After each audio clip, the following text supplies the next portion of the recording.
Buenas tardes a todos los amigos del canal. Vamos a hacer otro video bastante breve sobre aspectos muy simples, muy básicos de cómo conceptualmente se diseña una estructura metálica, hablando, entre otras cosas, de la definición del tipo estructural y la rigidización espacial. Para estructuras metálicas ligeras como galpones, gimnasios, depósitos, hangares, techos de escuela, comercios, en general solemos definir lo que llamamos una estructura tipo y a su vez su módulo, que es la distancia entre elementos tipo que se repiten. Esta estructura tipo la diseñamos para tomar las cargas incidentes de viento, peso propio, sobrecarga de uso y acción de la nieve simétrica y asimétrica en ambas direcciones principales. No obstante ello, hay que asegurarnos que la estructura tenga una rigidez espacial adecuada, de forma de que sea apta para tomar solicitaciones de viento incidentes según ángulos oblicuos, ¿sí? No en forma tan prolija como vamos a ver cuando veamos acción del viento, según el eje principal A y según el eje principal B. Elementos componentes de una estructura simple entonces son el pórtico tipo o columnas y cabreadas tipo, correas de chapa doblada de apoyo de cerramiento de techo y laterales, las columnas de frente y contrafrente. No olvidemos que las correas de los frente y contrafrente hay que apoyarlas sobre elementos que transfieran las cargas a la fundación, y esas son las columnas de frente y contrafrente, a veces llamadas también columnetas. Los puntales de rigidización y cruces de San Andrés, tanto el techo como en faldones, para que se cumpla ese funcionamiento espacial frente a cargas de viento incidentes con direcciones arbitrarias, y las vigas horizontales para portones amplios de frente con el esquema de apoyo sobre columnas adicionales. La distancia entre estructuras tipo que adoptamos, llamada módulo, es variable. Depende, entre otros aspectos, del tipo de cargas gravitatorias incidentes por fenómenos climáticos, por ejemplo, la nieve y el hielo.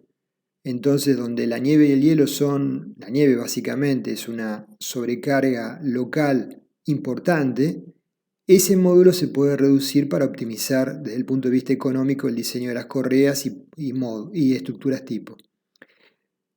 Conceptualmente, a mayor distancia entre estructuras tipo tenemos menos unidades de fabricación de la misma para cubrir un área determinada.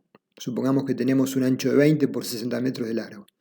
Pero, a su vez, tenemos secciones más pesadas para cada elemento tipo y correas de mayor sección, dado que la sección depende de la distancia entre módulos de la estructura principal, perdón. Ese módulo es ni más ni menos que la luz de cálculo de las correas. Las correas, el esquema más convencional y más frecuente de encontrarnos, son simplemente apoyadas entre módulos. Entonces tenemos, a mayor longitud entre pórticos tipo, implica menor cantidad de pórticos. Por lo tanto, mayor robustez y peso de cada uno. Por ende, equipos, por ejemplo, de montaje y grúas de más potencia. Y a su vez, correas más robustas. Una estructura simple, constituida por módulos de cabreadas sobre columnas, distanciadas 5 metros entre sí, se puede visualizar de esta forma.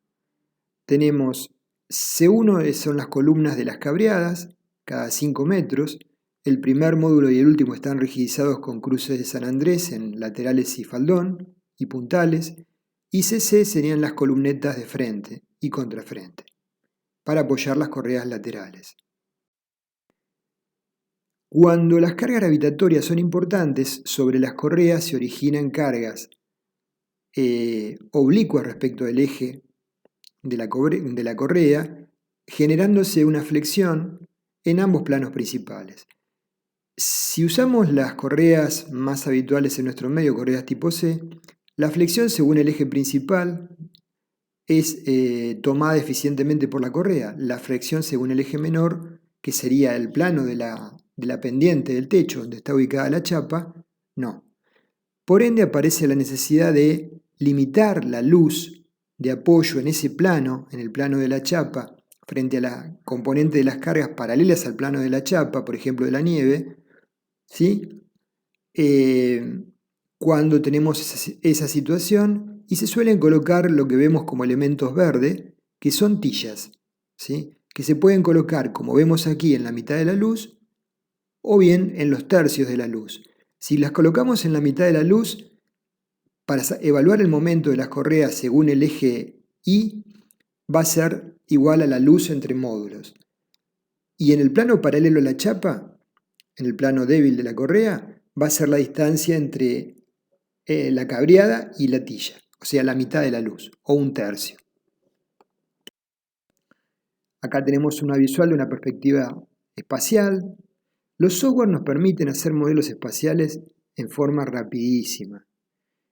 Pero desde el punto de vista del criterio, lo que sugiero es realizar el desarrollo del módulo tipo, analizarlo en su plano para todas las combinaciones de carga que se puedan presentar, peso propio D, sobrecargas de uso LR, nieve S, viento omega y todas las combinaciones factibles.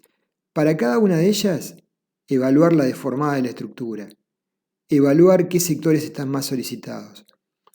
Y luego, posteriormente de tener definido correctamente el módulo tipo, hacer el copy y hacer el modelo espacial, rigidizándolo con elementos, como vemos en el primer vano, en el último, y usualmente cada 3 vanos de cruces y puntales, y a colocar las cargas de viento oblicuas o de frente, o sobre el frente y contrafrente, para ver cómo actúa no ya el pórtico tipo, sino estos elementos de rigidización, como puntales y cruces de San Andrés. Las cruces de San Andrés, por la longitud que tienen y la esbeltez que tienen, no trabajan a compresión, recuerden eso, ¿sí? Solo pueden tomar tracciones. Los montantes, que son los elementos rectos, verticales, son los que toman compresiones. Puede haber planos de rigidización sobre el plano del faldón, pero también, si observan en el centro de la cabreada, hay 2 puntales en el centro mismo de la cabreada, en el primer vano, arriba y abajo, ¿sí? Cordón superior e inferior, y cruces en el plano vertical.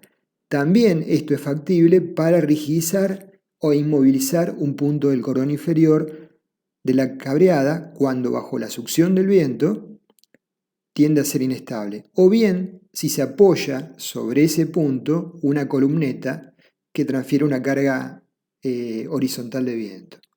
De esa manera se manda esa carga del cordón inferior mediante la transferencia del montante y las cruces al plano superior de cierre.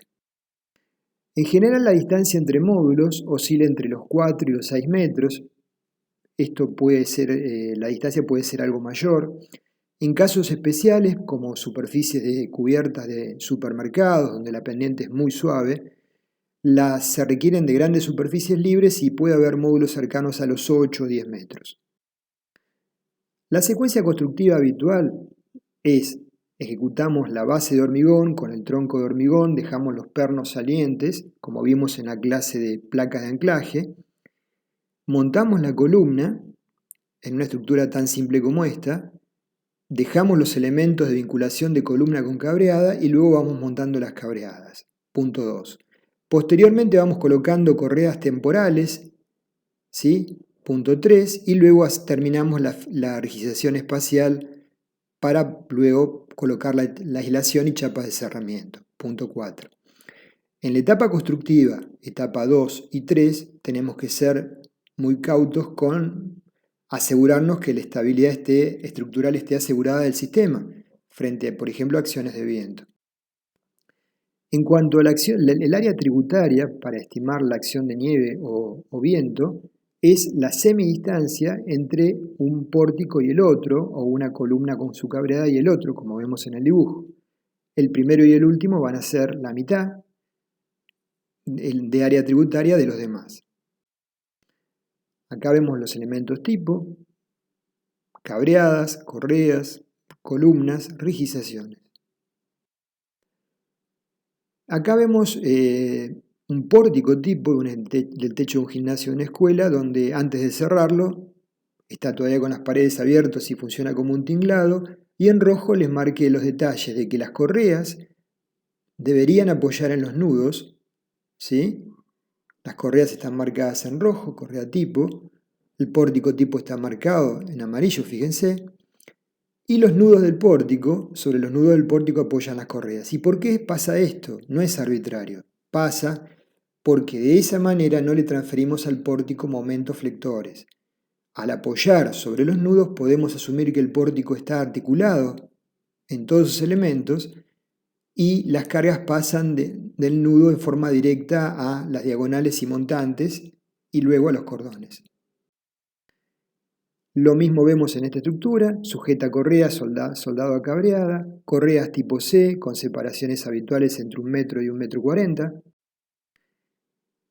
Acá vemos que cuando las distancias entre los montantes son mayores al 1,10 m, 1,20 m, que para chapas usuales es la máxima distancia factible de apoyar las correas, se coloca un elemento particular, un montante auxiliar y una diagonal auxiliar, para que esa correa del centro entre nudos no apoye sobre el cordón y genere flexión. Lo mismo lo vemos acá, ¿sí? Para evitar la flexión sobre el cordón superior se disponen montantes auxiliares como el que marcamos, ¿sí? Esto es lo más adecuado. Por ejemplo, el módulo entre correa superior es 1,10 m. El módulo del cordón inferior puede ser 2,20 m. ¿Por qué? Porque el cordón inferior, la situación más condicionante no es el pandeo en el plano, sino es el pandeo normal al plano bajo la succión del viento, como lo hemos visto en los videos correspondientes.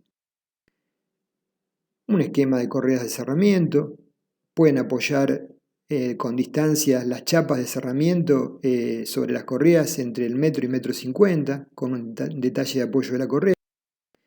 Vamos a hacer un análisis rápido de cargas de peso propio.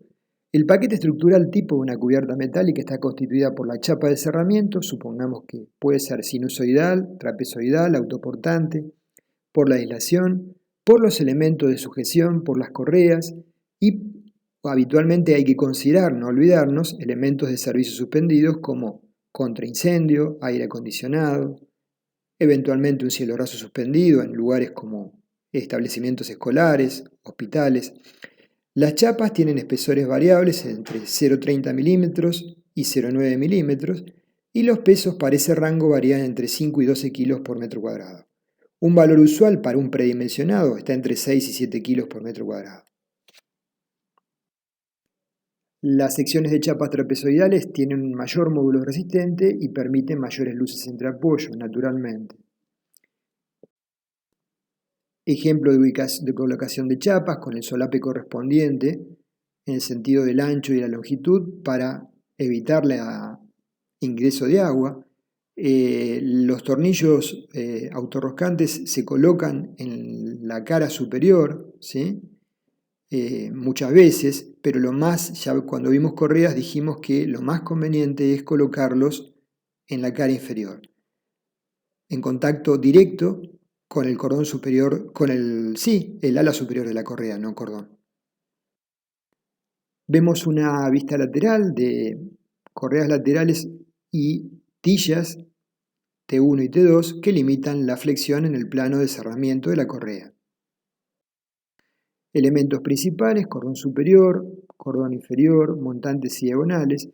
No vale acá el concepto de que el cordón superior está comprimido y el cordón inferior está traccionado. ¿Sí? Eso es para cargas gravitatorias nada más. Las estructuras metálicas son muy livianas, la acción del viento es muy relevante y entonces es muy frecuente que el cordón inferior, para la situación de peso propio D y acción del viento omega, esté bajo succión en toda su longitud o gran parte del mismo.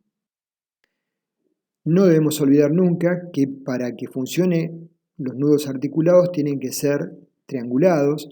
El esquema de la izquierda lo cumple, el esquema de la derecha no, y por lo tanto requiere la unión entre montantes y cordones que transmita momentos flectores, ¿sí? Y se reduce considerablemente la capacidad de carga. Esquemáticamente, ¿cómo podemos estimar rápidamente las acciones para estimar los cordones? Si tenemos una carga uniforme D más S y tenemos una luz determinada de cálculo, podemos estimar el momento flector, suponiendo un cierto grado de empotramiento del dintel sobre las columnas, y ese momento flector separado por la distancia entre cordones nos da las fuerzas C y Z de tracción y compresión. La de compresión va a ser la determinante, y sobre esa base podemos hacer una estimación de sección requerida del cordón. Una marquesina, a modo de ejemplo, que está empotrada a la izquierda y libre a la derecha, para la succión del viento va a trabajar como vemos a la izquierda, con un cordón superior comprimido y el cordón inferior traccionado, y para la acción de cargas gravitatorias va a trabajar como la derecha, donde se da la inversa naturalmente, sería como una ménsula en voladizo con cargas gravitatorias, que tenemos la tracción arriba y la compresión abajo. A su vez, las diagonales cambian de sentido, las acciones también, de tracción a compresión y los montantes. Entonces esto hay que considerarlo siempre. Es conveniente, a veces abajo podemos verlo, que la cabrera no termine en un punto, el eje del cordón superior e inferior, sino en un montante con una cierta altura, a modo de ejemplo 30, 40, 50, 60 centímetros de altura, abriendo ambos cordones, separándolos más, permitiendo un diseño más eficiente. Bueno, de esta forma hicimos esta breve presentación y finalizamos con la misma. Los espero ver en el próximo. Gracias.